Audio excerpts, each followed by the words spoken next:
listening to the Questionnaire. Say that again. You're listening to the Questionnaire. I've just started. Right here, for your ears, for your eyes. The Questionnaire. Get your Comic on. Poke it out, poke it out, poke it out, poke it out. And there they sit. The vaulted jaws of the lion. Yeah, on a quest, ladies and gentlemen, because this is the Questionnaire. I am the Unknown Factory, a.k.a. that Wade Wilson of hip-hop. But, this is the quest, and we don't really talk hip-hop every once in a while. Every once in a while we do. You gotta kind of get his things here and there. But, we don't really ever get deep into it because I ain't trying to spell rapper with only one P. You know what I mean, right? And that's what it is, but that's what was, and we ain't gonna talk about it, right? What is and what was in your local area if you're in Indy for getting comic books, though, is Dave Milburn. Yeah, how you doing, man? Hey everybody, how you doing? And you have to go and say the rapper with only one P. We talking about P Diddy. We don't need to be bringing him up right now. What are we doing? Look. That line hit a little different after all that hit, though, didn't it? Something it was like, whoa, that isn't the groove we're trying to cut. No, we're trying to get in the grove. Yeah, maybe a bit of a graveyard. Who knows? Yeah, with Joe Donohue. How you doing, man? Good. How you guys doing? Good. Haven't you seen the pre-show? Have you not realized it's just all madness at this point? That's how I like to live my life. Yeah. I don't see what's wrong with a little madness. I mean, we could, if we really want to get into madness, I guess we could just start talking politics. No. Let's not. No. I think we'll be off this, but no, let's not. I will say, man, on the interesting facts about yourself, that is an interesting combination of individuals, Joe. As far as Kevin Smith, Robert Englund, and Robin Williams, that is an interesting group of characters that are very, very, very different individuals. Yes, agreed. Yeah. You got any stories for meeting them out of curiosity? Any funny moment that happened meeting them out of curiosity? Oh man, Robin Williams had to be the oddest.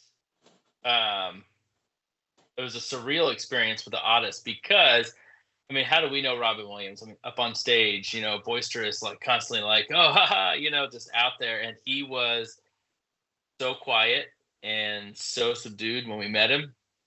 But he was, just as nice as everybody talks about. And what's funny is my brother is a big autograph hound. He's got hundreds of thousands of autographs from, celebrities, sports, athletes. He's big into Indy cars and so forth. So he knows a lot of places to kind of go and kind of scope out. Well, when Robin Williams, he had a comedy tour going. This is probably back in 2008. 9-ish, but that was about when he had that heart attack, and so he delayed everything, and then we had tickets to go watch it. He was at IU, and they paused everything. He ended up putting it back on, so we went to the show, and my brother kind of knew where to scope out before. And it's so funny because we see him walking up, and he's got his PR person, and she's instantly like almost starts yelling at us. We haven't even said anything. She's like, oh, leave him alone. He won't do this. Blah, blah, blah. Don't even ask this. And he immediately just starts fast walking right past her, right up to us. And it was like, they're fine. And like, just kind of talked to us. Hey, how are you doing? So glad, he signed a couple, we had mini posters. He chatted with us for a minute and then he went in. But like I said, he was just very calm, quiet. And then it was just crazy to go in and see a show. And then that was the Robin Williams, that everybody always knew. But that's intriguing. And I'll tell you the other thing intriguing about that is you story, huh? Well, Factor he had an experience very similar to that. Well, yeah, that's what I think is funny is because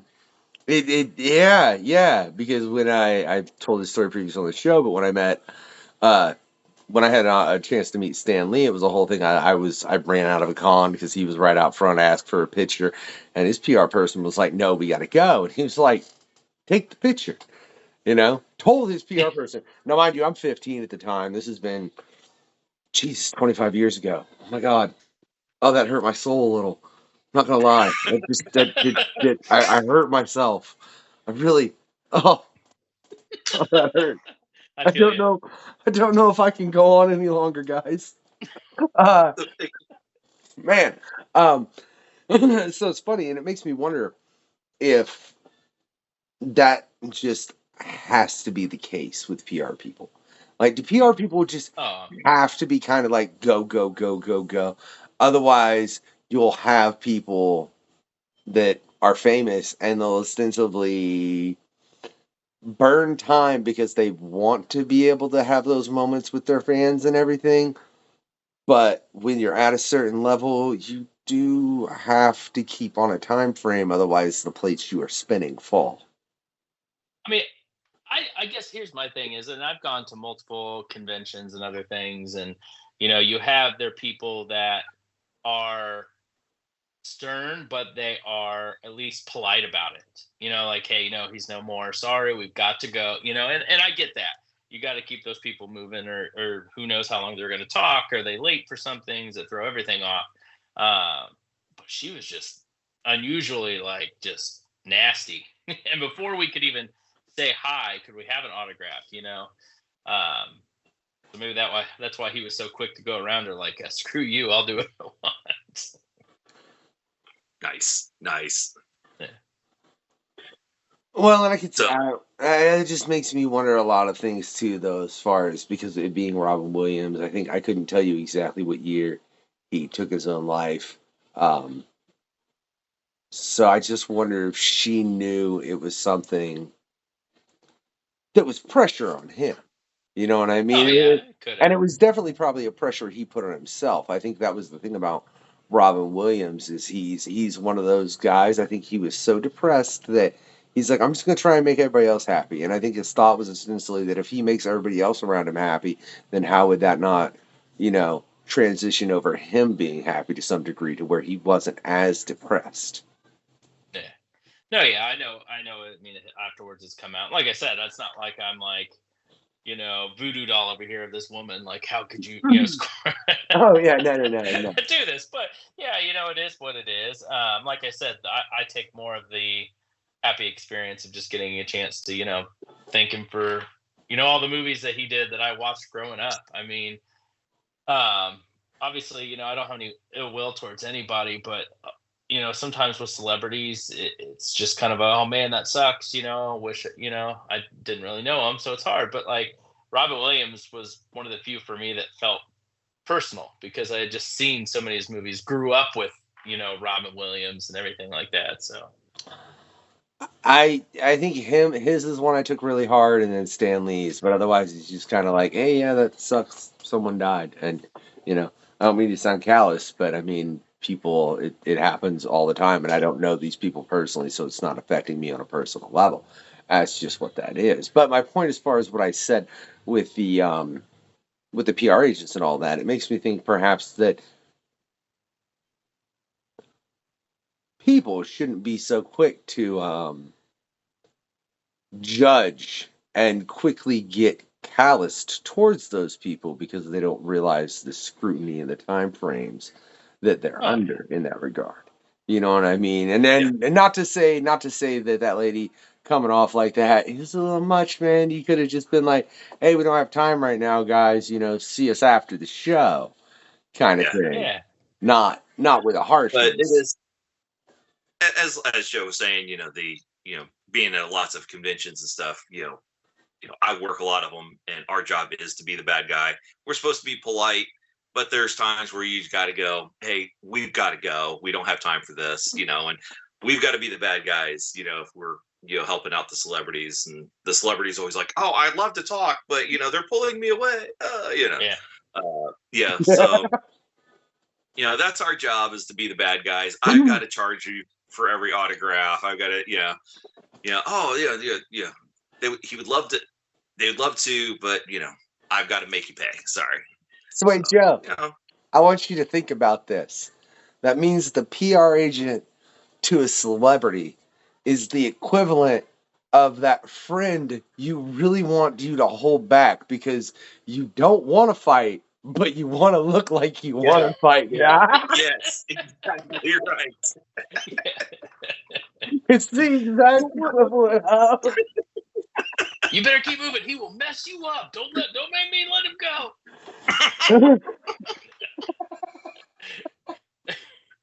That's exactly right. I really like that analogy. I do. That's All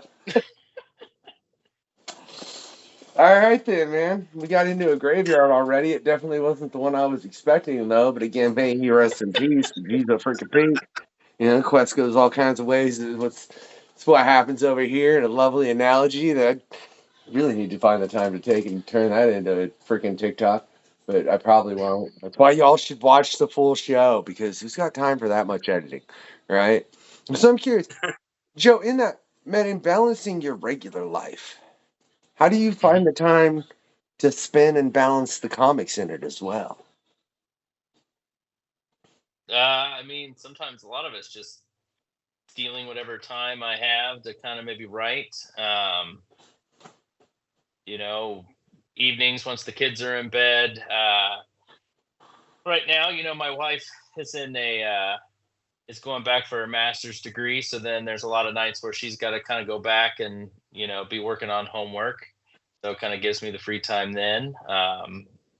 Lunch breaks, other things like that. And I guess somewhat of the nice thing is that once I have the script done and I've sent it off to the artist, I just kind of get to sit back and wait for the good stuff to start rolling in. You know, artwork and things like that. Now with, you know, running a Kickstarter and doing things like that, you know, that comes with a lot coming from my end, and a lot more work. And, you know, a lot of it, you know, even just the build up to everything, you'd be shocked how much goes into a Kickstarter and building it and making it look good. So a lot of it is just the same. It's just a little bit at a time and just starting like months before I'm planning to launch. In all honesty, 2 years ago, yeah, it probably would have surprised me, Joe. You know what I mean? What it takes to start a Kickstarter. Now, doing this show as long as I have and seeing everything as far as Kickstarters from everybody that's been on the show, everybody from people that are established creators to people that are just starting off. No, it is slightly crazy how much you have to have to properly start a Kickstarter. By the way, link in the description to Joe's Kickstarter if y'all want to check it out. It's right down there, right? That's fancy right there, yeah. That's that one right there. Click that one right. Click the link below and then click that link just to clarify. Yes. You gotta click and then click, right? It's a couple clicks, man. You know, it's like 2 clicks. Don't tell me y'all ain't click way more than that on a daily basis, and that's all I'm saying. Right? But as far as running a Kickstarter, what do you think in doing that is the most important part of the initial launch? Oh, geez. It feels like annoying people beyond belief is probably the most important thing. But no, I would say just having a good plan for marketing. I think having your Kickstarter as polished, I mean, obviously as polished as it can be. One thing I've kind of noticed, whether this helps or not, of the 4 Kickstarters I've done, how this algorithm works, I don't know, but they both hit a project that we love, like from Kickstarter. And a lot of it was like every single little bit of the Kickstarter was done. And so I submitted it for approval because it has to go through everybody, you know, and get okayed. but that takes like a week, and so there's waiting. And I noticed in my last two, it was kind of like I was halfway through. Somebody told me you don't have to be completely done with everything to get it approved. So I had a good portion of it done when it probably got, looked over. And so while it got approved to go forward, I feel like I haven't gotten those marks where I've seen other people kind of do it. Whether that's the full case, who knows? But yeah, marketing's important. I think having your creative team on board with you is huge. Because, especially, I think artists have a huge pull because, they have people that love their work. And so even if they've drawn it, if they're not saying, hey, I did this book or putting stuff out there, no one's seeing it. So I think that's huge to have your team on board. And I've been extremely lucky. My Morsels was my first one I did. I had a variety of, friends and things like that I've worked on. So they were all big about cross promoting and putting things in together. Together Forever that I did last was Jeremiah Sheik, who was my artist on that. I call him my partner in comics. So we've been working on a bunch of projects, in the past together, and just had that one recently. And then Colleen Palmer has been really cool. She's currently the artist on Graveyard Shift.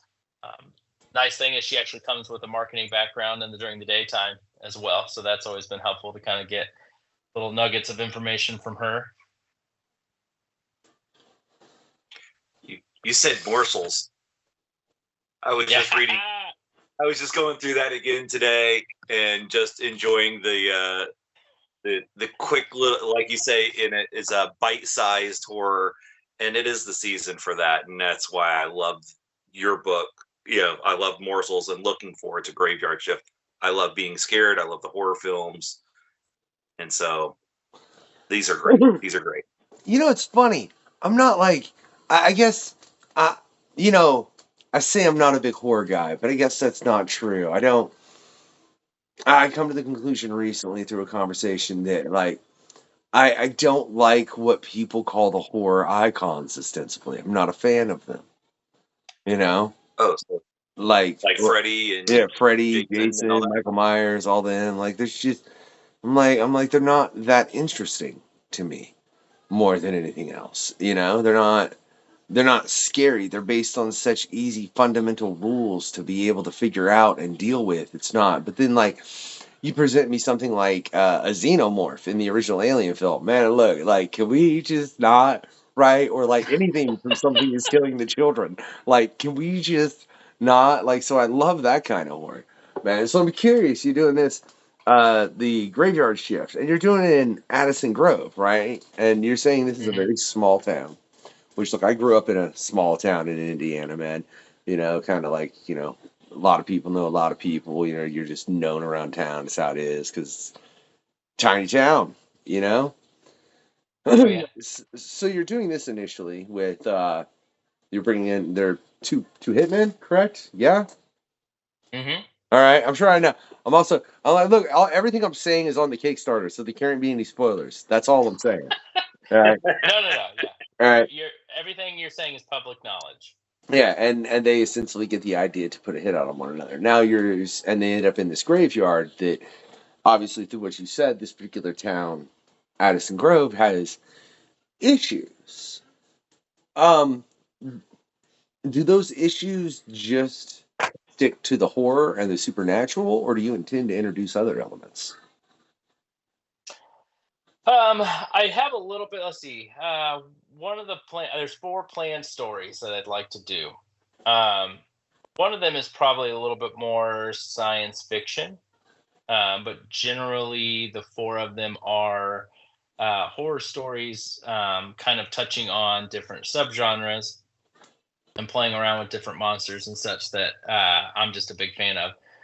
And so what I'm also excited about and what's kind of fun with this idea is that all 4 stories themselves are all kind of self-contained. Obviously all set in the same town, but sometimes I guess maybe I'm just showing how curmudgeon I've become in my old age, but when you get into the MCU, you get into, so many of these shared universes. While they're fun, don't get me wrong, I'm not putting them down, but it's like once you miss a couple, you can just be so behind, and then it just feels like homework to catch up.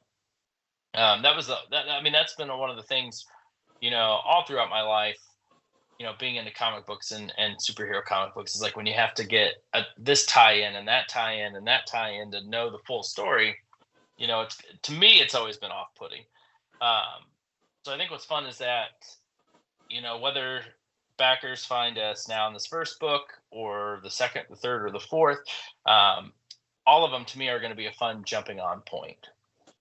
But saying that doesn't mean that there aren't going to be fun little connective tissues that are going to reward people that have, read from book one.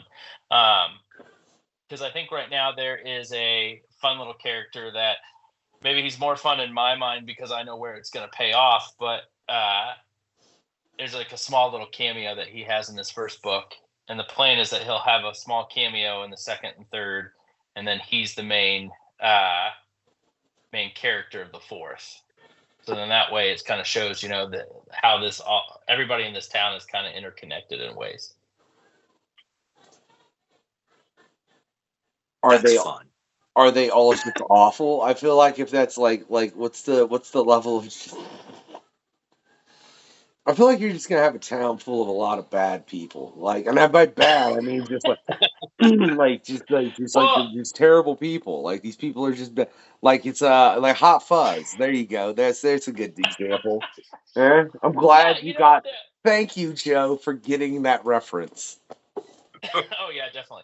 It was a pretty deep gut. I don't know if I find it on that. I take a little bit more inspiration similar to like Stephen King and Castle Rock. You have multiple stories that are all set in this town, but you have good people, and then you have, evil people, and then you have people in between. So it's definitely just kind of like this, it's this little town, but maybe there's, some dark underbelly. Maybe all the monsters aren't the bad people. maybe us humans are the bad people, depending on how you want to look at it. Because that's another thing that I always like to play with too in my stories is perspective. That was kind of a fun thing for me in Together Forever, which is my last book I did. And it's like, it was kind of like a flip on the, the zombie subgenre. And the fact that you kind of always, so many zombie stories focus on, oh, this is horrible, it's the end of the world, how are we going to rebuild, so on and so forth. But what if there are other people that saw this as a miracle? Like, what if this is the good thing that happened to us? What if this is what we've always been waiting on? We're getting back the people that we lost, despite the fact that they're just coming back to eat our brains or our flesh. But so I think there'll be a lot of wait. I thought we weren't getting political. That was a very political answer to, hey, zombies happened. Zombies happened. Jesus. Yeah. We think of zombies and, we think of the governor, and the governor brought back his daughter, and, she was dead. And no, I think we're thinking something else. I'm sorry. Never mind. Yeah. That's political. No, yeah. Together Forever was, that was a heck of a way to kick off. So you expanded the Together Forever. Yeah. Together Forever. Yes, is one. It's a special story for me because it's the first comic that I wrote and actually had produced. I feel like throughout the years, my writing has always kind of been different mediums. I mean, I've done short stories, I've done, student films when I was in college. I've always loved comics, so I've always kind of played around with different comic ideas. And, me being the naive 20-year-old and such, I'm sitting here thinking, oh man, I have this grand idea for a 30-issue, story and this world building and this and that. And, there were years where I was like, why can't I get this looked at by anybody? How do you get it looked by, by anybody? And then finally, I just got some good advice, like start small, like as small as you can. So me being poor and you still wanting to do it, like I wrote a 3-page, like I just had this idea in my head, wrote a 3-page, script for Together Forever. Put on Twitter before it was the absolute hellscape that it is now. But, put on there that, hey, does anybody want to team up with me on this story? That's when Jeremiah, my good buddy now, wrote, hey, yeah, sure, I'll draw it for you. Really liked his work. And, we started working together. It was really a fun kind of EC Comics type story. I mean, I feel like with the way I wrote it, with the way he kind of drew it and the coloring. And from there, it's funny, I finished that story and that was just going to be it. It was going to sit on my laptop. I was like, hey, I did it. Let's move on to the next thing. And after it was done, he said, hey, I have this website I do a lot of work with. It's called hyperepics.com. And they're really cool because their whole thing is all stories are 3-page comics. And then they also do like little almost theme songs to kind of go with them. Oh, So as you're sitting there reading them online, you have a different music and things like that playing. Well, Jeremiah was like, hey, I do this work for these people. Can I show it to them? I was like, sure. I'm sitting there thinking, I'm like, they're not going to want it, but you show them all you want. And then I think he responded to me the next day, hey, they love it. They want to, publish it on the site. It's like, holy crap. Okay. That's awesome. And then that was just kind of the first stepping stone, because I think I kind of met the editor there and kind of talked with him. He kind of, helped produce a couple shorts that I did with Jeremiah, and then I did kind of with some other artists. So published on there, and then just kind of, built up from there. But, I know this really long story, a very long tangent, but then I kind of missed working with Jay and always really liked Together Forever. So then we kind of reimagined it into a longer tale. And it was kind of fun because I feel like it kept a lot of the same spirit. Definitely had a lot of the nods and the art to, the original story. But then I felt like it was definitely, different as well. Another aspect we had a lot of fun is both of us being big Stephen King fans, is he drew in, like we kind of talked it out. He drew in, I think, like 8 different like Easter eggs all throughout the page. So then even at the end of the comic for backers, we were like, hey, take our Stephen King Easter egg hunt and see if you can find everything that we hidden in there.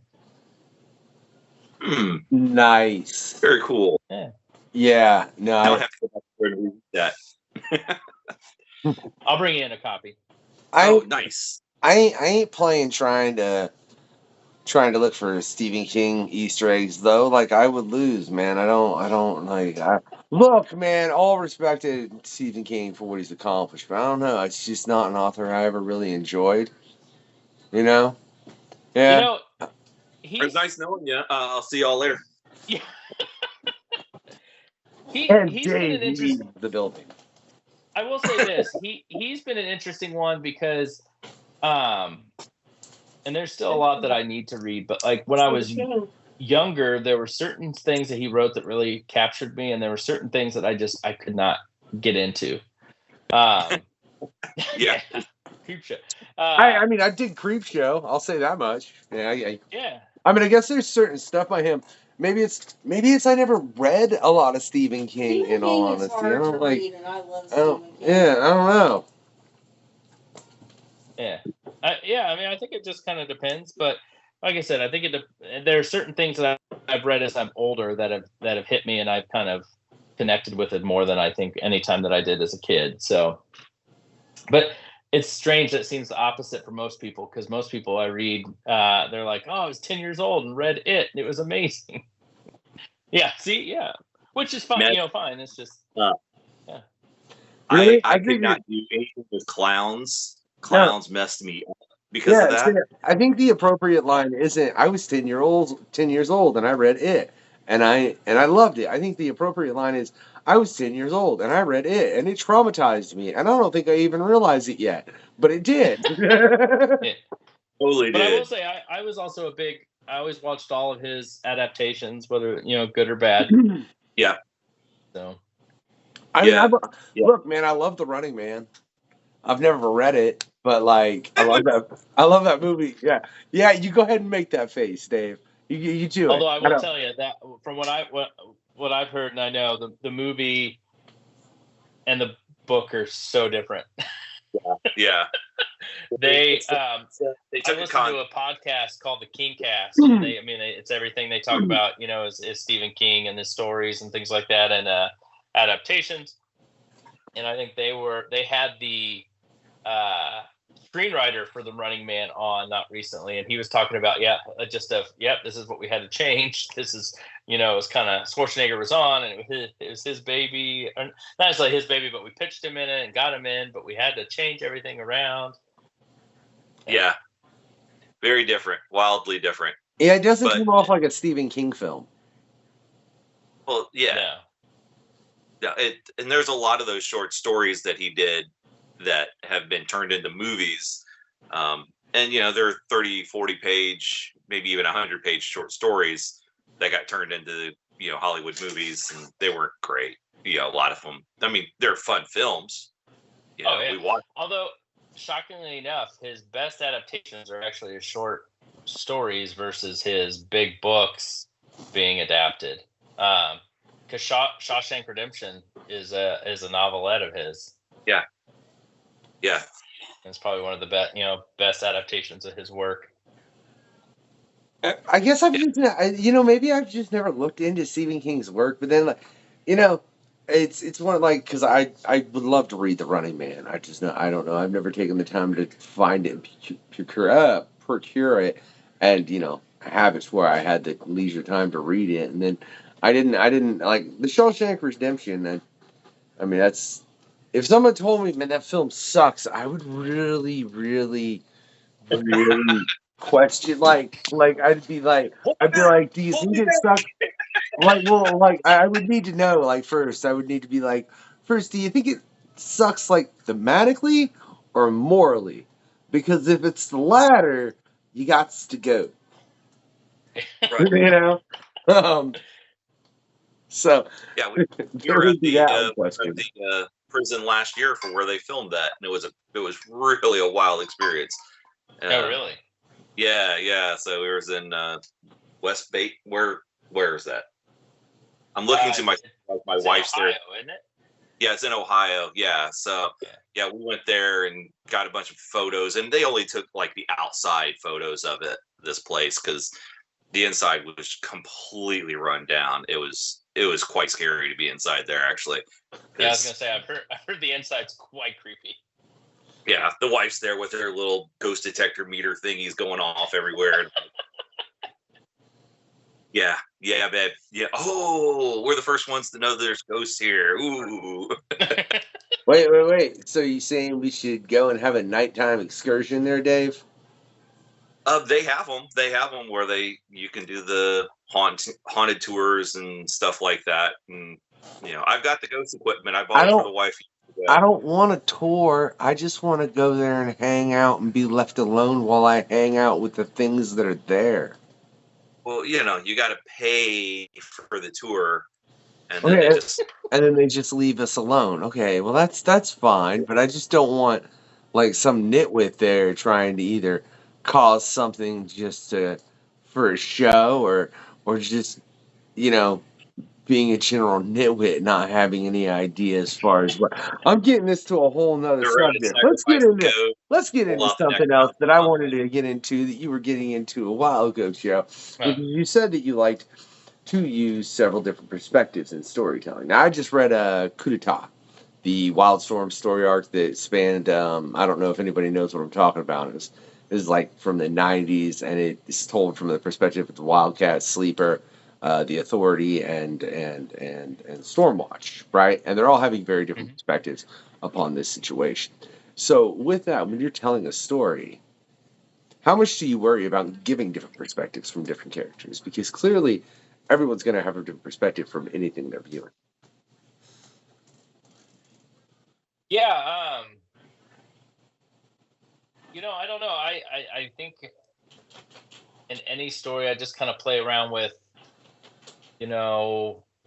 I get my main character, like who I'm kind of wanting to focus on, just kind of who they are, and then kind of in the story maybe throwing somebody in there with that opposite perspective, just to kind of see how they would clash. Because for Together Forever, and spoiler alerts, but you kind of have, like in the original 3-page story, it's about a man who has lost his, him and his wife lost his daughter, and then he lost his wife, and so he's talking about how heartbroken he is, how sad he is, and then but then talks about when the zombie apocalypse happens, he's like, this is a miracle, my wife's going to come back to me. And so that's the whole thing, is that she comes back to the house and he lets her in, and he talks about how he's been prepping everything, and the final panel is him laying in bed and his zombie wife chomping down on his neck, and he's smiling and kind of like starting to turn into a zombie, talking about how hey, we're going to be together forever. This is amazing. I heard and so Hallmark that Channel adapt it. yes, no, that would be a hell of a Hallmark.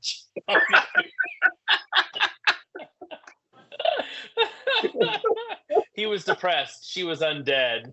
The sparks flew as soon as they met. Fantastic. Yes, absolutely. That's perfect. But in the new one, it's kind of it's these two women, and it's one woman that she's a younger girl that she's injured, and she comes across this house, and she's living out in that world and seeing how terrible it is, and surviving the best that she can, and kind of learns like, maybe this woman is a worse monster than the monsters I'm running away from outside. But it was just kind of fun to put them together, to kind of see them argue back and forth, and almost try and convince each other that maybe who's right, who's wrong, because there's never any winner when you get into that. And I know I'm towing the line of the political landscape at the moment, so we'll start steering away from that. But yeah, I just kind of play around with everybody. Nobody in comics wants to get political. I want to point out we got a PanCon coming up here shortly that I screwed up and had to rebook, and thankfully everybody was down, and it's still gonna happen, and because it was supposed to happen last night. But that's Our Comic Books Political with Stephen Grant, Doug Wagner, Mark Verheinen, Aletha Martinez, and I always forget one name, and every time it's different. Oh, DG Chichester. Yeah, DG Chichester. Look, I actually remembered everyone. Yeah, we're going to get into Our Comics Political. So we're very much going to get getting political over here. Everybody, even though half y'all are like, look, I don't want to talk about it. I'm just saying, man. Even though I think it's funny, if you look, there are so many stories. When you tell these stories, you are being political in these stories. But for some reason, when it's a situation like this, people don't want to talk about it. And some part of my brain doesn't understand that. I'd like to think it's the rational part, the one that doesn't partake in politics. Yeah. I have multiple reasons.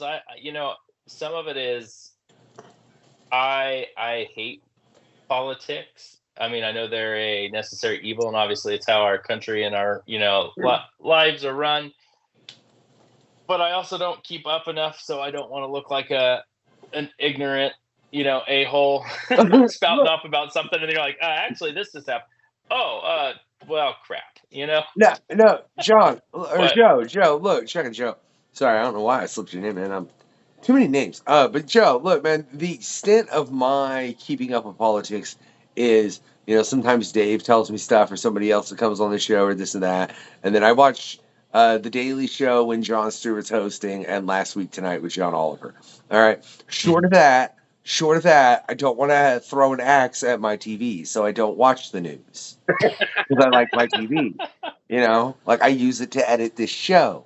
I need my TV, right? All right. I'm enjoying Agatha all along. I don't want to throw an axe at my TV because I was watching CNN or Fox News or MSNBC, and it would happen. So I don't do it. I guess maybe it's a tiptoe of in my mind, I'm here. All right, let's talk comics. Let's talk horror. Let's talk all this stuff. So then it's like, whoa, politics. No, I don't want to Let's get talk into it. Yeah, I don't know. everything. Maybe This is maybe a it's always quest. the danger of hurting somebody's feelings or ticking somebody off, because the big thing is these days you can't have an opinion. You can't have, in my opinion, or I guess in my thoughts, a discussion anymore. Like But so you can much have is a like if kitty. you have an idea of, hey, this is kind of what I believe. It's you're spat in the face if it doesn't fit into that. All right. Well, without a discussion, without why do you feel that way? Why Yep. Well, Yep. let me play I'll agree Dr. with that. Evil. Right, Joe? Let me play Dr. Evil over here, right? And Yeah, Are you Mr. gonna have a Big- mini me come in? what do you soon, think? too? Look, man, I had Dr. Steve on last night, and even he ain't got his own mini me. And the Dr. Evil he does is like flawless. You can check that out one show before this one, and it's Steve, man. He's clowning, of course. I mean, it's from Barney to we got political. There was some Trump. It went from the number 45 to Barney Rubble from the Flintstones in a moment. Okay, in a moment with Steve. All right, so if y'all want to see that, check out The Last Quest. It was bloody well ridiculous, right? But what do you think it is that made it to the point where people seemed unwilling to conversate about things like that? Just the difference of opinion, the lack of agree to disagree. I mean, I don't know. I think it's just gotten worse and worse over the years, and just kind of trickles here and there. I don't know, and I guess it's it's also so many people on both sides. If you want to say that with the political spectrum, it's like it's either you're one or the other. It's like there are I can hypothetically lean more towards Republican on certain things, but I can other things I can be more liberal, or I can be more to the left on those. It's like, but I feel like if you possibly agree with one side, you're automatically a terrible person, because that in the eyes of the left, if you agree with one little thing on the right, oh, you're a terrible person, and but then same flip side, if you're agree with something on the left, the right, somebody that's more right feels like, oh my gosh, you're a terrible person. How can you think that? All I have to say in regards to that is I guarantee if you go to any convention anywhere and go, hey man, everybody divide into groups, like cool little parties you want to hang out with, there's going to be way more than two. Yeah, exactly. I don't Well, care if there's that's only 10 people at the convention. They'll probably end up with more than two groups, okay? Yeah. well, and the other, yeah. And that's the other thing that I guess getting into it now, you're starting to hook me and I think pull me in. It's like that's the other thing that I hate about our democracy, is that we have multiple parties, and so when you have these presidential debates and this and that, it's like, why does it have to do with how much money these two parties have? I mean, don't get me wrong, some of those other parties seem a little out there for me, and I'm not gonna vote there, but like it should just be an equal. Okay, here's your party has a nominee. Have all of them go up there and debate. Have a presidential debate. Yeah. Look, I think I totally agree with you, but the process of those debates should be a 6-month process where they start and look, you know what? It should be like some damn reality television show to a certain point. Except, well, and I say that yes and no. Like, look, like, okay, so you have however many candidates. You got a month. In that first month, everybody gets to go and vote for their favorite candidate. Half of them are now gone. Okay? Yeah. So the portion that's left has more time. You do that on a monthly basis until the final month. It's like these are your, 5 candidates. One of them's going to be president. y'all pick? And yeah, I said 5. I know that might just blow Well, everyone's the mind. Simon Like, Cowell is in at the other end, You know, going absolutely ridiculous, and he hits the buzzer. yeah, I can get behind it. yeah. Like the See, second what I said 5 candidates, I like blew several people's minds. Like, you want to have 5 people to pick? Yeah, I want 5 people to pick from. How many people you get to pick from on American Idol and America's Got Talent and Yeah. Survivor and blah blah blah blah blah. Don't give me no crap. I want 5 people to pick from that are supposed to be the most powerful person in this country, the person that has their finger on their button. Yeah, I'd like 5 options for that job. Thank you very much. Right? I want you know someone what? whose brain cells actually connect. That's cool too. I like that When I idea. say you get your candidates, and it's just an episode of The Floor Is Lava from Netflix, and whoever gets the most teammates across, that you get to be president. I also, you know what, the last 2 have really, what's annoyed me is that if there is any kind of restriction on how young a candidate can be, like your minimum age, there should be a max age. I don't care. Sorry. Both ways. You got a minimum age, you got a max age. And you know what? Here's my thing. And you probably would deter some of these older people. I mean, we'll just say rich white guys, because that's who it ends up being. But these older people from running, because like the way I look at it is like, if the minimum age is 70, if you're 68 when you run, you can finish your term, but you can't run for a second term. Correct. Yeah. So then you're gonna be like, do I really just want to win You know and run what's for really one term? funny? What's the point? You know? What's really funny, if you think about it, is the fact that they're so stringent about keeping these laws the way that they are, as far as there being no age limit. Yet when the age limit was enacted, as far as, you have to be this old, nobody lived that long. So that's why they didn't worry about it. If you lived to 70, it was a freaking miracle, and you were on your deathbed, nowhere else. You were going to die in a week. Good day, sir. All right? Yeah, absolutely. You are 32. Goodbye. Yeah, like for real. You just ain't getting that old. So I mean, You definitely. could. I mean, if childhood taught me anything, it's that you could get dysentery at any time and die. Yeah. Thank you for the press. Yeah, no kidding. God. Oregon. Oh, she died. We're supposed to be in a grove, not a trail, man. What are you doing, Joe? I'm sorry. Trying to. Nobody wants So, dysentery, man. He's trying to kill people on the quest, Dave. I am Sandra Bullock in Bird Box. Okay, I've got my blindfold on. You have to lead me where you want me to go. okay, what's your favorite? So this last week I've seen 3 pretty good horror films, and I want to get Joe's opinion here. Okay. So I saw the Substance, which is a new, might actually have some Oscar buzz or something, because of, it's Demi Moore and some other people, and it's highfalutin, but just absolutely great body horror film. Then I saw Terrifier 2 last night, which, again, I'm not a big fan of clowns, but Art the Clown from the Terrifier films has totally turned me around on it. And then tonight I watched VHS Beyond, so one of those found footage films. So do you like slasher, high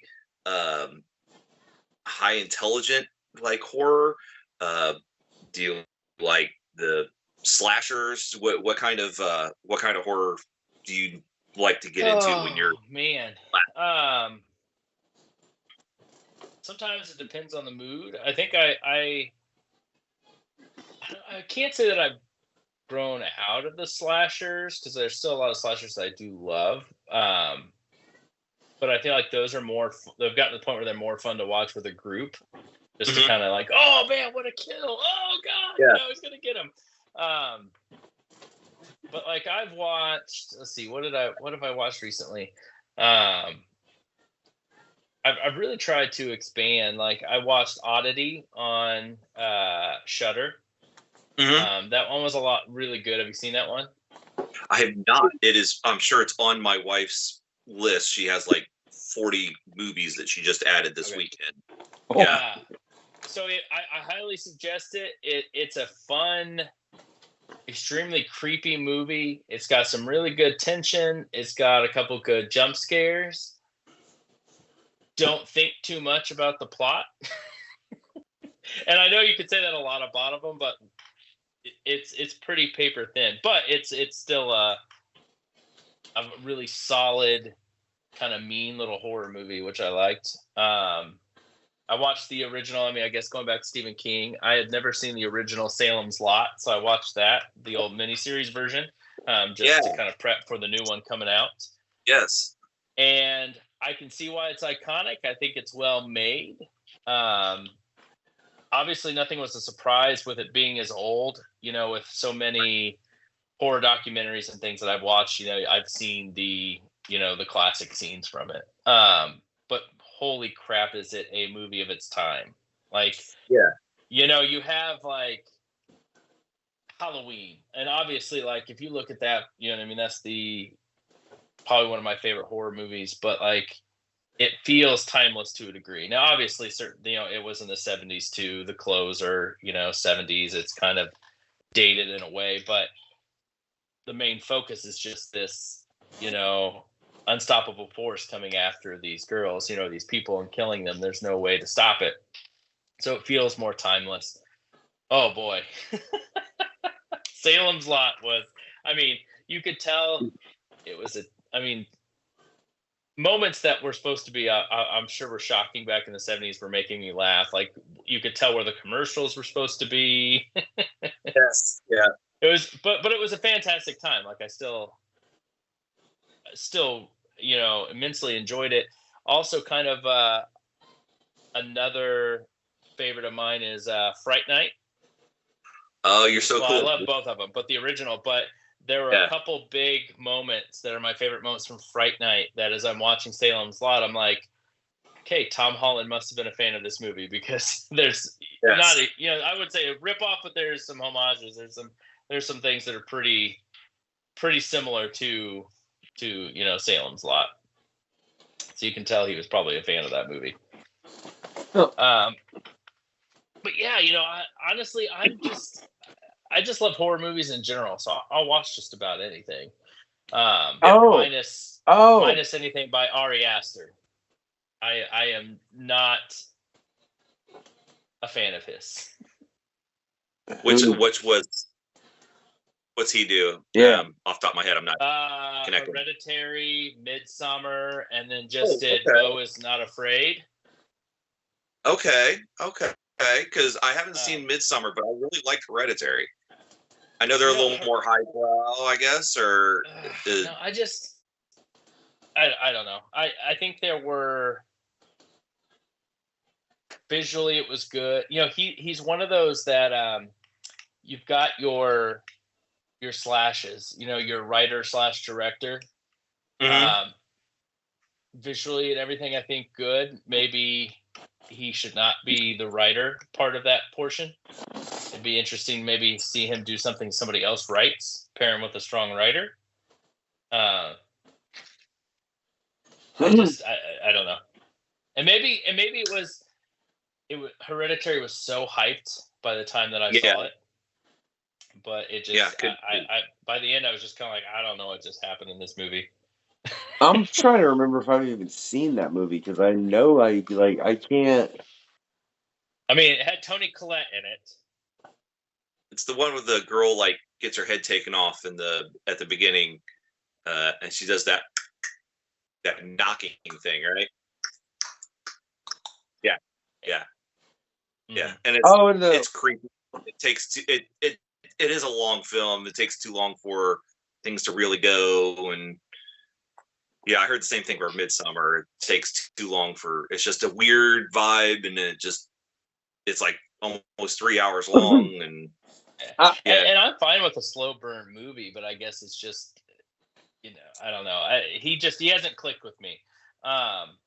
another one like Robert Eggers is one that I will watch whatever he does because I think he's visually interesting, his movies. But I haven't found one that's completely clicked with me. I'm excited for his Nosferatu though, that comes out in December. Yeah, same. Looking good. It does look good. So I'm curious, are there any films out there that people are like, this is a horror film? And you look at it and you go, no, it's not. Oh man, I feel like sometimes maybe it's the opposite. Some people are like, that's not a horror fan. But then when you look at it, it's like, I don't know. The shit that's going on is pretty horrific. So I think horror can be pretty broad. I think a lot of people just kind of equate it to slashers or haunted houses or other things. There are some, God, what was it? Like, you could go into,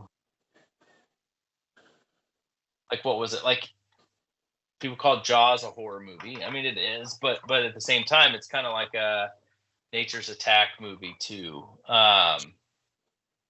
You've got Deep Blue Sea would be considered horror, but I don't know if I would consider it a horror movie. Monster movie, yes. Nature Attack movie, yes, but horror movie, I don't know. But it is horrific. People are getting eaten by sharks and torn up, so. It kept me out of the water for a while. Wait, Jaws or Deep Blue Sea? Jaws, for real. Actually, I lived in Virginia when that movie came out, so I was right there by the beach. Alien is one that a lot of people will say that about too, as far as the original Alien film, calling it more of a sci-fi film. And I hear some people like completely acknowledge it, but I've heard people be like, "That's not any kind of horror film. It's clearly a science fiction film." And it's the first one. I think you could definitely make a good argument that it's a horror movie because it even felt like they even called it kind of this haunted house, movie, but in space. Because it is kind of the alien, kind of hiding places popping out at them, kind of taking them out one by one. Now, I think once you definitely move to Aliens, Alien 3, Alien Resurrection, like I don't feel like the series stayed with horror, but I think there could be a good. I don't know. Now I gotta argue that. I don't know, man. Alien 3. I feel like Alien 3. They tried to take it back to the horror. But I just don't. Yeah. It wasn't that good of a film, but I still would say it probably is. It's a horror film at its essence. Is as far as what they were trying to do. They were just, because they were trying to redo Alien in a certain capacity, just in a prison and that was terrible. Here's the thing with Alien, that series, and it was so hard. Is like, obviously there's been some ups and downs, but. Alien gets you because it was, the first of its kind, the chest burster scene, all these things that had never been seen before, were scary. And then Aliens, James Cameron almost took it more into sci-fi action. And so he kind of did something different with it. And so it worked. But then by the time you're getting to 3 and 4, it's like, you can't just keep remaking Alien. You just can't keep making it the same. It's going to get dull. And so they had to kind of try and take wild swings with that IP. Some were whiffs. Like, I kind of like Alien 3. I would not put it at the top of the tier by any means. But I think there are a lot of cool things and redeeming qualities to it. And then when you get into 4 was just so bat crazy that you just. But it had some cool, funny. It had some cool, funny moments, man. I'm sorry, it was just Rob Perlman's clowning in that film. Oh yeah, Winona Ryder is the android. You basically had a human hybrid. Mama, yeah. Yeah, so it was a wild swing, but yeah. But back to films. This initial question I asked that got us all askew, because that's what happens over here on the Quest. To be real honest, it's really askew. It does. He goes askew, man. All right. But As far as films that are considered horror, but you would disagree. Uh, Part of me doesn't even want to bring up this film, but part of me Well, really now you wants have to. to. You can't See, do that. part You of me, can't say I don't want to but bring the it up. problem is because I don't want to talk about it. All right, like no, but I want to know your opinion as far as do you think it's a horror film? So I have to. Have you ever seen Okay. a Serbian film? Ooh. No, What was it? I don't think that's one that I could bring myself to watch the Serbian film. I've heard enough about it. I'm familiar with that one. I used to run an online radio, and we did movie reviews on a show that was for horror movies. And one of the hosts, we all picked a movie respectively, and one of the hosts picked that. And I wanted to turn it off, but I'm like, no. He said we were going to review this, and it's just. So yeah, I was just curious of your opinion if you would have considered that horror, but if you haven't seen it, you can't give your opinion. So fine, Joe. Ask something else, Dave. I don't want to talk about this anymore. I mean, from what I've heard that's in it, I mean, it's pretty horrific. Yeah, I mean, But I'm not gonna lie. There are certain crazes or fads that have happened with the horror that I'm less enthused with, and like if you want to say like the Hostel movies, like especially the first Hostel. I mean, sure, is it a horror movie? Yes, but it's just kind of a sick movie. Like, Yeah, I'm not a and fan it of wasn't those. much of a movie. It wasn't much of a story. It was just, hey, let's torture these people, and it's just like, ugh, let's not. Ugh. Not a fan of that. I like the first Saw film, but after that, they just became, what's the worst ways we can do something? And I was like, I didn't care for that. Yeah. So I will say, look, if you watch, I think it's Saul, and then I think it's like Saul 5. There's a great story right there, and you don't have to watch any of the other Saul films. All right? I think it's Saul 5. I might be wrong in that. It's the one where they... Dude from Princess Bride that is in Saul. Somebody help me. he's in the first yeah. Carrie Elwes, he comes back. They're Yeah, almost like he's running a support group for Jigsaw survivors, right? Yeah, like, Oh, wow. if you watch Saul and then that one, I think you can get a really, really cool story. And plus, I mean, you don't need more Carrie, man. I mean, it's just I've never seen him in something that I wasn't like, he made that better. You know, I don't know why he's not in Yep. more. But short of that, yeah, I completely agree with Saul. That's why I wanted. I mean, in all honesty, would you consider you don't like those Hostel films? Like the farther they go, you think the further they get away from being an actual horror film, and it's just more about a torture film ostensibly as opposed to a horror film. I mean, I'd like to say yes. I couldn't watch past the first one, but I mean that's what it felt. It didn't feel like there was a story. It didn't feel like there was a real reason. It was just, oh hey, there's this dark place, basement in the world where people paid it. It's like, oh, why? No. Ooh. Now, man, look, I kind of want you to go watch the Serbian film and come back on the show so we can discuss your opinion of it. Because, well, look, and I say that because, and dude, don't mess with me. I'll have Vlad watch it and he'll co-host. He's from Serbia. Because the film from the director, he said it was actually a statement about how the Serbian government treated their people. Maybe Vlad shouldn't be on it. That could get him flagged for something really, really bad. Yeah. And then suddenly he's not co-hosted anymore because nobody's heard from Vlad for months.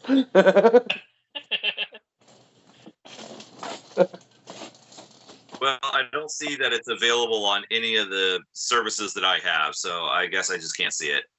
The only thing it shows it on is Fandango, and I'm not going to pay for Fandango. Look, Dave, you're not. He seems like a whore. I don't do Dave. Don't do that to yourself. Joe, go watch this so we can have a discussion. Dave, I love you too much. Don't do that to yourself. Joe, go watch it. I love you too much. Watch it twice just to be sure you really get what's going on. You don't have to watch it twice. Don't do that to yourself, Joe. But watch it so we can have a candid discussion about it. That's all that I'm saying. But Dave, don't do that to yourself, okay? Don't, man. But Joe, don't do that. I mean, why not just do an episode where we do a watch along? We'll just play the movie and we'll give a commentary. Just be freaking out. Well, okay, because firstly, I don't want to watch it again, Joe. I watched it once. I wouldn't say you watched it any more than once to be able to have a conversation about this film as far as just the direction and everything. And I don't need to watch it again for that, dude. It's a really tough film. All right, it's yeah, it's all right. So no, I don't. I would never recommend anyone watch this film more than once. And secondly, because I know for a fact we could play absolutely no part of that anywhere without something getting pulled for something. Are you kidding me? Like, and I'm Oh, yeah. even Scream for it the whole time. like I don't know, like I don't know how we would plan a watch along to where I could record it and then no, dude, it would I'm not unless you come into my crib and we're gonna sit and watch it and just film us, and then but then still there's the background of it in the background, and I just the noises and things said and no, for Let's so start many with something a reasons. little But Joe, nicer for Joe, the first but time let we me get do back to something you, like man. I that. want you to go watch this, right? So you can come back on the show and we can discuss. All right, fair enough. But I ain't watching it with you, dude. I done did my time. I did my bid. All right, I'm done. I ain't doing it Okay. again. That's I'll make the pizza rolls in the other room. I'll make oh, sure your beer's full, but I oh, ain't man. watching it. Yeah, no, oh, all that crap makes my head hurt. Yeah. Well, no, because I just honestly wanted your opinion of it, Joe, based on because you seem like you are a bit of a cinephile when it comes to horror. That is such a terrible word for that, by the way. Like they need to invent a new word for people that are really into film as opposed to cinephile. I'm just saying, right? The whole I'm, end just really I'm is a just little too saying. much. Yeah, but um, yeah, I need your opinion of if that's a horror film. But in all honesty, I really don't because in all sincerity, with what you've said as far as about Hostel and a couple of the other films, I'm God, I don't know though. Because look, man, as screwed up as it is, there is a story there, and when you know that that story was written from that director as a basis of how the government treated their people, I don't want to ever go Serbia. I don't want I, to go to Serbia. I don't want to go Serbia. I don't want to go Serbia. I don't want to go. I don't care how far the dollar goes there. I Yeah, don't want to go to Serbia. yeah. Because if that's an allegory, if that's an allegory for how they treat their people, no, I don't want to go Serbia. I don't wanna go Serbia, man. Why do you want to? You do realize, Joe, if you go and live where Spider-Man lives, that's New York and Marvel, right? Well, yeah, I know, but You're I gonna guess die. okay. So here's my thing. No, you're gonna die, I Joe. was thinking. Well, hold on. You're Because gonna die. some of my favorite comics, though horror comics, I'm sitting here thinking like, I don't think I want to go live where I'm gonna have a terrible death. So my thing is, hey, I could go live in New York. It'd be cool to see superheroes flying by or Spider-Man swing by. Yeah, I And think then there's nothing wrong with that. you get ran over by Juggernaut. Well, The I guess X-Men now. He's a good there's guy. worse ways to go out. And and and you pick New York in Marvel, and you say there are no horrific ways that you could die. There be Well, I mean, vampires there. Well, well, yeah, that's there's a true. lot of vampires there now. Mm-hmm. Yeah. And previous to that, there was a bunch of monsters, and some of those monsters are still there.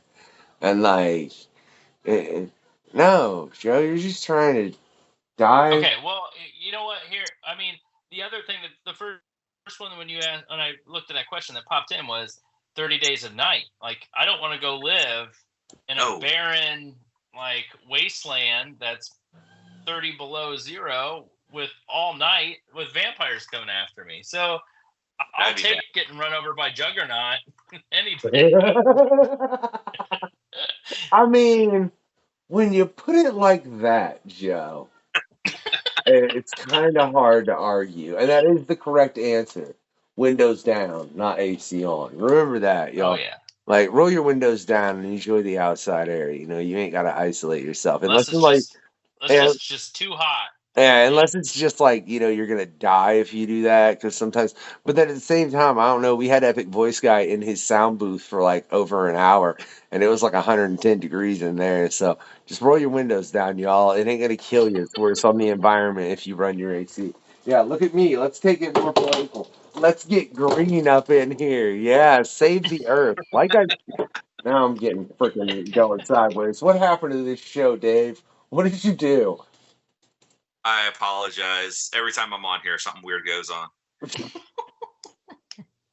I don't know. Now I want to know. Now I need to figure out like when the weirdest moment on the questionnaire was. That I'm When, not. when someone said, "I don't like this show," he's all right though. A guest said that?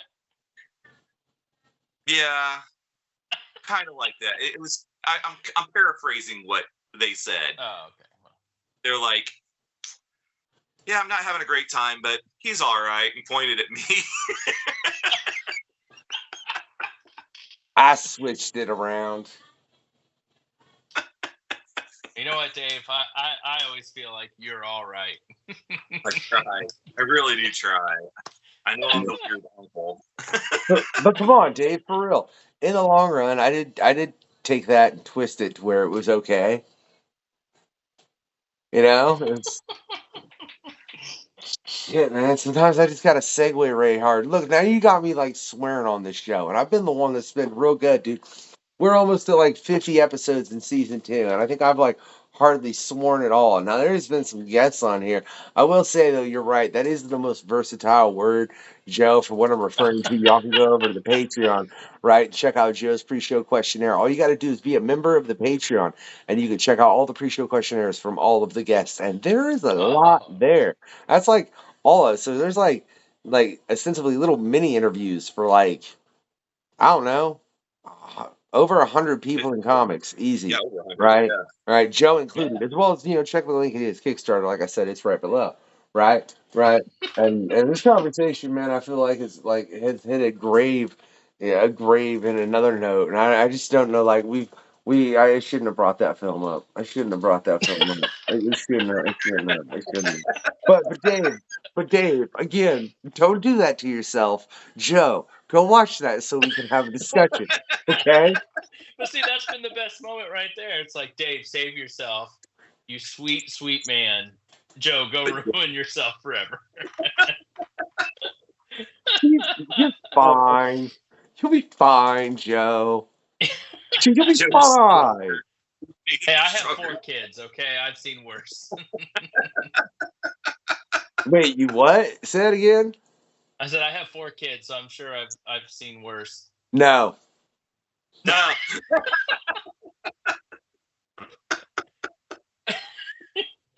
But again, Dave, don't go watch this film. Yeah, Dave, don't watch this. Don't. This is not for your. This is not for your delicate eyes. Joe, you're the only person I've ever recommended. Go watch this film so we can. And it's because I want to have I an don't know if I alien. should feel touched or like you already hate me. Quest has been terrible. It's a waste of my time. I'm gonna torture him with a Serbian film. That's a pretty harsh sentence, Joe. I really don't think I could do that to anyone, right? Hey, I do want to ask one more thing though, and then we're gonna do one more thing, and then we'll do one more thing, and then I'll maybe do one more thing, and then we'll see if Dave has one more thing, and then they'll see one more thing, but there'll be one more thing, right? All right, Dave ain't got one more thing, so they'll just do that one more thing, right? Right. So that day, Joe, you always had a love for comics. It's obvious looking through your pre-show questionnaire, man. What made you decide to write them? And what made you have the realization that you just needed to say, well, you already had that story as far as why you did 3 pages. But I'm glad you had the realization that you just needed to do a 3-page comic, because that is one of the biggest pieces of advice I've heard from so many creators. As far as, if you're going to do it, you just have to do it. And it's a bad idea to try and plot out a huge storyline for the first one, you know. Yeah. But what made you want to plot out that huge storyline when you started it and just tried to overwhelm your brain? You know, I guess, you know, I don't know. I honestly, I don't know what I was thinking. I'm a masochist apparently, but you know, like I said, I've always written short stories. You know, I've done, you know, films. You know, me and my buddy, when we graduated college, we did, before we graduated, we actually ended up doing a internship at a small movie studio up in Rutland, Vermont, small town in Vermont, for a couple months, which is a great experience in my life. And then when we graduated, we moved down to Austin, Texas, because at the time, this was about 2008. That was where all the movies were going, because they had the best tax incentives, everything like that, you know. And so we moved down to Austin with these grand, you know, plans and dreams that we're gonna break into the movie industry. And man, you know, it's a hard thing. And so that was a big realization. But you know, I don't know. Comics have just always been a love for me. I feel like I have a very cinematic mind for my storytelling, so I think it just kind of that fits better maybe than prose. And yeah, I don't know. I've always wanted to do it. I've always just found myself coming up with different ideas, jotting things down, writing, you know, different stories. It's just always been in me, you know, these, you know, characters and plots and everything like that. And so yeah, I mean, I guess I just kind of did it. And like I said, it was a love that I always wanted to do. I mean, even as a kid, I used to doodle and draw. And so that was always been there. And so I think just as I got older and I wanted to push myself, I was like, hey, you know, let's get this done. And then, like I said,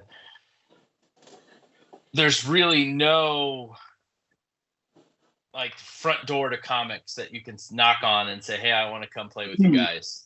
You know, it's almost, some days it feels like a big windowless brick building that you have to scale or find a loose brick to kind of chip your way at. And you're almost sneaking in Andy Dufresne style, except trying to get to freedom. You're trying to get in. But no, Joe, it's not a windowless brick wall. It's a brick wall that's endless, with an endless amount of doors, and you have to knock and knock and knock and knock and knock until one doesn't shut in your face. Yeah. No, I mean, I agree, and I guess that's just how it feels some days. And I feel like what can be almost debilitating and hard is when you start trying to compare your work or your success or where you're at with other people. Because it's always going to feel like you are just miles away.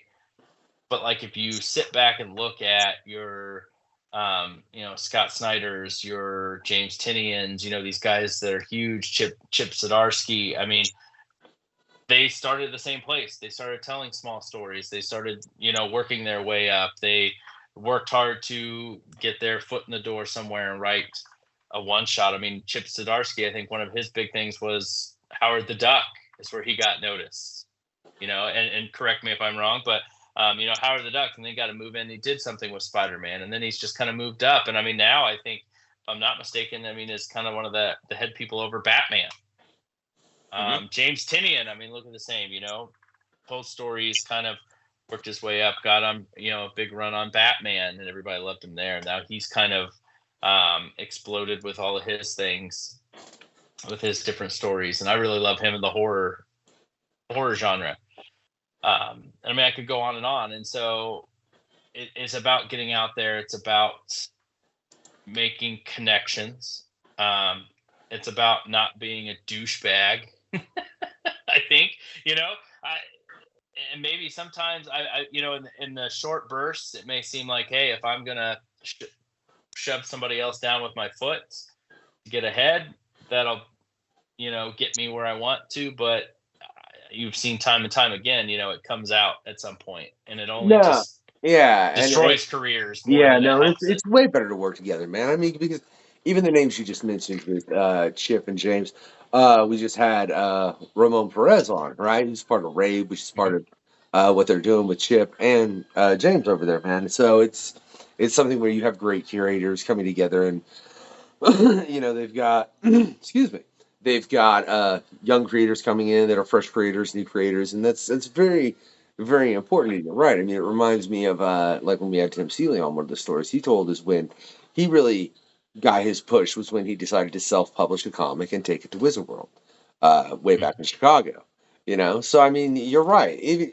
Regardless, and I think it's not a good idea to compare yourself to others.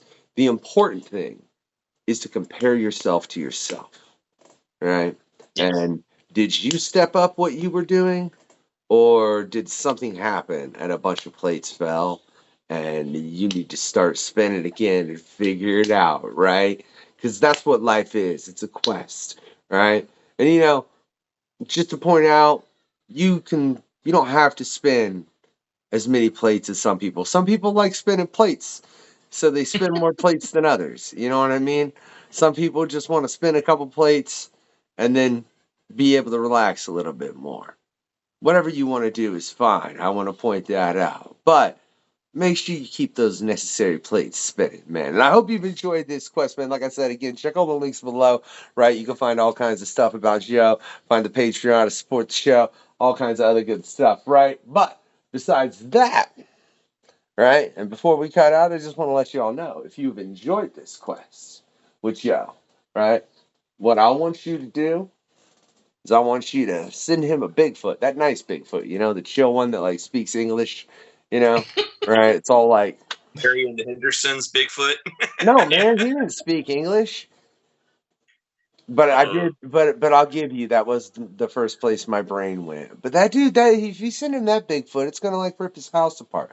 I'm talking like one that knows like to, like twist the doorknob and not rip the doorknob off. You know what I'm saying? Not like a social Bigfoot. All right, they're out there. Find one, right? I want you to A send it to sensual Jeff, Bigfoot? right? Did you say a sensual Bigfoot? No, I said a chill Bigfoot, man. We're gonna get to right. So a chill Bigfoot, but I want you to make sure that Bigfoot has a stretch Armstrong, right, and just the biggest platter of nachos that Bigfoot can carry. So Joe, you and Bigfoot gonna be eating nachos for just a little bit, right? Now, if for some reason you didn't enjoy this quest, right? I had to grab something real quick. Firstly, I'm really like why are you here? Why like if you didn't enjoy this, why are you still here? You could have turned it off. You could have like went and read something, watched something else, man. Like we live in a day and age like you should not be hate watching stuff. There's way too much media for you to consume to justify you watching something that you didn't like. But hey, man, Yeah, go if watch you a did, Serbian film. I was gonna say, I was half waiting for you to say, if you didn't like this, I Go watch recommend you go watch a Serbian film instead. I mean, But not Dave. no. Firstly, let me say, if you have, I still don't recommend any of y'all out there go watch a Serbian film. Dave, don't watch the Serbian film, right? Joe, go watch a Serbian film. We need to have a discussion. All right, but for all y'all out there, man, if you didn't enjoy this quest, and for some reason Joe's just got you like, man, I don't know. What I want you to do is I want you to get a pack of werewolves, right? To send to his door, right? Right after they have been to the sea and had like, Ariel for, lunch, right? So they got that nice mermaid breath. And then they're just going to show up. They're going to grab up Joe. They're going to look at him. He's going to be so confused. And they're going to start right in his face, real mouthy and breathy, going, I love you. You love me. We're a happy family. Right? Right? But again, that's only if you didn't enjoy the quest, right? Sincerely, I hope you did. Besides that, I just want y'all to do 3 things, right? 1, always give it that thumbs up. 2, get your comic on. 3, have a good night, y'all. This has been the questionnaire. Where's the link? Thanks for checking out the questionnaire. In the link below, yes? I will drop it like it's hot. That's another party. It's cool, man. I love it. The questionnaire. That is all.